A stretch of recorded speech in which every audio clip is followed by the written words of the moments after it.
Vamos voltar a falar então da nova medida provisória publicada pelo governo e que deve aumentar o custo da produção de alimentos, na opinião de alguns analistas. A MP prevê o fim da isenção de imposto de renda para investimentos de renda fixa, como os certificados de recebíveis do agronegócio, né? E também as letras de crédito do agronegócio. Quem vem comentar com a gente sobre essa previsão é o advogado tributarista Davi Andrade. Seja muito bem-vindo. Uma boa tarde. Boa tarde, Fábio. Boa tarde a todos que nos acompanham. Pois é, a gente está ouvindo barbaridades ainda. Eu acho que a população fica, às vezes, até suspensa de ouvir, de querer entender, porque o governo, por um lado, fala que isso será benéfico, a oposição, por outro, fala que isso vai ser desastroso. Acontece que a oposição ainda tenta derrubar essa medida lá no Congresso, né? É verdade, Fábio. É mais do mesmo, né? Mais do mesmo é o governo repetindo a sua velha fórmula de aumentar tributos, aumentar a carga tributária, não cortar na carne, não ter nenhuma reforma estrutural em relação às despesas e os gastos públicos, só avançam, né? Então, a solução que o governo teve para esse imbróglio envolvendo o IOF, que já foi errado desde a origem, né? Essa proposta do governo de usar o IOF para aumentar a carga tributária e aumentar a arrecadação de tributos para tampar rombo, já foi errado desde o início. O que começa errado, termina errado, né, Fábio? Então agora vem essa medida provisória e o governo o que faz? Recua em relação ao IOF, em boa parte em relação às medidas que foram anunciadas do IOF, mas cria outros tributos, e cria tributos que são muito perversos em relação ao agronegócio, que é a tributação de imposto de renda e de títulos que até então eram isentos. Isentos por quê? Porque são títulos importantes para captação de crédito para o agronegócio, a LCA e os certificados recebíveis, CRAs. São títulos muito importantes para a captação de recursos, de empréstimos para o agronegócio. Eram isentos até aqui, vão ser tributados em 5%. Né? Isso, alguns estudos já apontam, Fábio, que isso pode enxugar da oferta de crédito, tanto do setor imobiliário quanto do setor do agro, algo em torno de 50 bilhões. Veja, 50 bilhões de oferta de crédito que é retirada do mercado por uma tributação que não existia e que passa a existir única, exclusivamente, volto a dizer, ao lado de todas as outras medidas que a medida provisória traz, para aumentar a arrecadação fiscal de um governo que insiste nessa fórmula mortífera, mortal, de aumentar a arrecadação e de não cortar gastos fiscais, gastos da máquina. E é a fórmula do insucesso, né, Fábio? A fórmula da falência, a fórmula do colapso fiscal que a gente tem sempre repetido aqui, né, Fábio? Pois é, e Davi, ao longo da semana, não temos como fugir desse assunto, né? O setor realmente tem mostrado bastante preocupação, o produtor, porque acredita que isso, se não for a curto prazo, será a longo, uma geração de impacto no preço do alimento. Uma questão que, para o governo federal, é delicada, né? Porque isso impacta diretamente também na popularidade. Ou seja, você acredita que isso realmente possa gerar esse desconforto, mas que o produtor vai ter que repassar, embora seja 5% na alíquota, mas lá na frente ele terá que repassar para os consumidores, né? Claro, se eu aumento ou crio tributação sobre um instrumento de captação de crédito que não existia, eu aumento o custo do crédito, que já está difícil. O crédito já está difícil em função, inclusive, dessa Selic a 15% ao ano. Né? O crédito já está difícil. Aí eu tributo um instrumento importantíssimo para a captação de crédito do agronegócio. Coloco 5% lá de imposto de renda. Ora, isso desestimula aqueles investidores que destinavam suas poupanças, seus recursos para essa fonte de investimento, né? E se eu crio esse dificultador, eu reduzo o crédito. Se eu reduzo o crédito, é evidente que se estoura na ponta, estoura no produtor rural, que não vai conseguir captar crédito, ou se captar, vai captar um crédito mais caro. E é claro que no final da cadeia isso impacta no preço dos alimentos, né?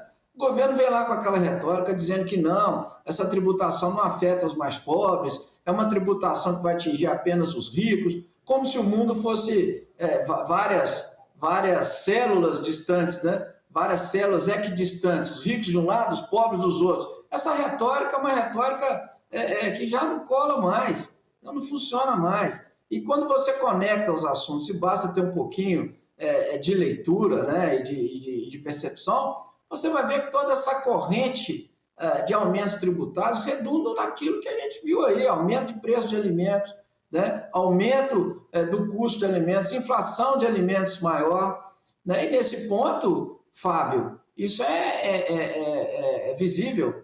Vai haver, sim, uma ruptura no crédito destinado ao agronegócio. Vai haver uma diminuição e um encarecimento desse crédito. E é claro que quando o produtor rural acessa crédito mais caro ou não acessa, evidentemente que o prejuízo é na ponta para o consumidor em relação aos alimentos que chegam lá na gôndola do supermercado. Não tem como você dissociar uma coisa da outra.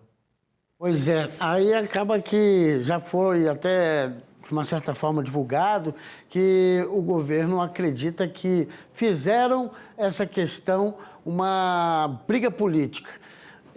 Mas muitos veem que, de repente, os gastos públicos é que foram excedentes, sem pensar realmente em todos os detalhes ali do orçamento público, né? É claro, aquilo que a gente já falou aqui também em algumas ocasiões, né, Fábio?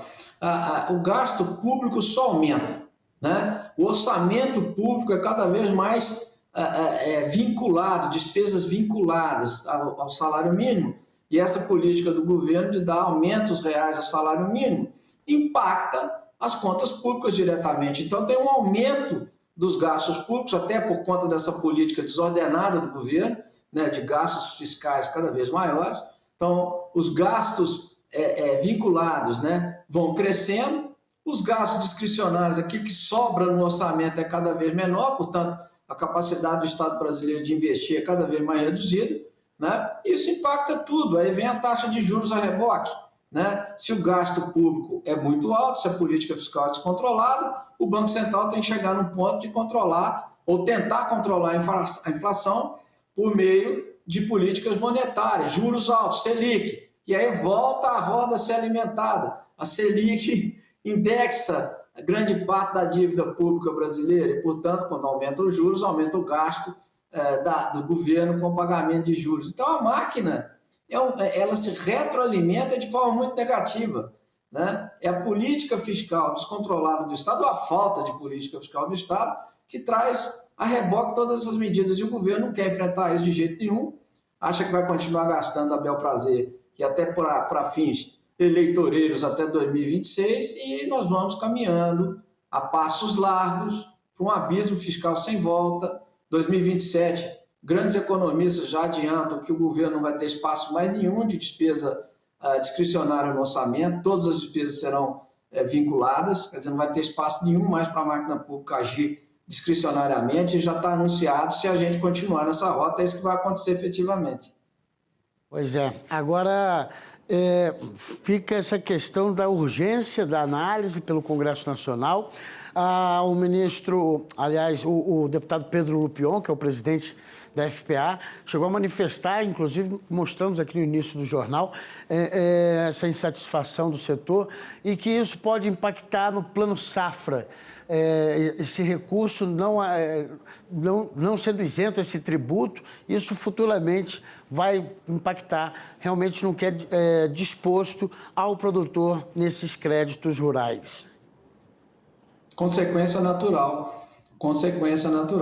Aumento da tributação, diminuição do crédito e, portanto, diminuição da oferta do crédito no plano safra. Consequência natural desse desgoverno de coisas, né? O Fábio, é muito simples. O governo tem que enfrentar efetivamente o que é estrutural. Qual que é o problema estrutural do país? Não adianta ficar fazendo remendo. Tire o IOF daqui, coloca a tributação de títulos de LCAs e CRAs lá e cria outros tributos, diminui compensação, limite de compensação tributária, vai remendando. E os remendos vão aumentando, porque estruturalmente não se enfrenta o problema. Estruturalmente nós temos um Estado gigante, que gasta muito mal, né? que consome cada vez mais fontes de arrecadação tributária. O Brasil bate recordes de arrecadação tributária, recordes em cima de recordes. E ainda assim, as despesas públicas aumentam em volume maior, em progressão maior do que a arrecadação. Pasme. Então, o país bate recordes de arrecadação e bate recordes de déficits públicos. Por quê? Porque se gasta desordenadamente, porque se entende que o Estado tem que gastar mesmo, né? Então, essa que é a política desse governo. Gasta mesmo, vamos gastar mesmo, vamos para a farra, vamos torrar o dinheiro. Depois a gente resolve. Não tem depois. Depois é o colapso fiscal, depois é o abismo. O país, para sair de uma situação de colapso fiscal, é muito grave, se quebra um país assim. Né? O Brasil já passou isso no passado recente, né? Até quebrado, o Brasil quebrou em outras ocasiões. Né? E o país chegou num ponto que vai ter que tomar uma decisão, a sociedade vai ter que tomar uma decisão, através de seus congressistas, né, Fábio? O Congresso serve para isso. O Congresso serve para isso, é para barrar essa política e criar uma discussão que seja de fato, que ataque de fato o problema. O problema do Brasil é estrutural. E se não ser enfrentado esse problema, a causa dele, a gente vai continuar criando remédios que não vão resolver absolutamente nada. Vamos aguardar para ver se encontram, então, esse equilíbrio, essa parcimônia, né? E a gente possa evoluir, porque outras questões precisam ser tratadas já no Congresso Nacional para o bem de todos. Davi Andrade, muito agradecido, então, pela sua análise, mais uma vez aqui para a gente, justamente estimulando nossa reflexão sobre esses diversos assuntos, mas principalmente esse, que é o que está em voga. Muito obrigado, uma boa tarde. Boa tarde, Fábio. Um abraço a todos. Um abraço.